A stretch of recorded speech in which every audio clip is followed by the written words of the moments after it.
Una po sa lahat, taos po sa nagpapasalamat sa mga Lagunense dito, lalo-lalo na sa inyong mahal na gobernador, si Ramil Hernandez at ang representante ng Caloocan Distrito na si Ruth M. Hernandez sa pagtanggap sa akin dito bilang napaunlakan ng mahal na Pangulo na to substitute him na i-represent ang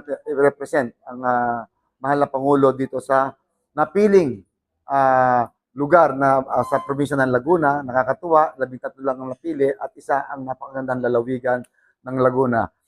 Suportahan nyo lang po ang programa ng ating mahal na Pangulo, lalo na sa mga overseas Filipinos, regardless of their status.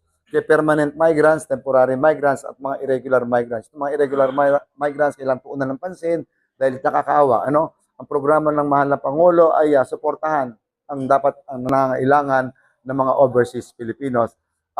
Kasama niyo po ang inyong abang lingkod na Chairman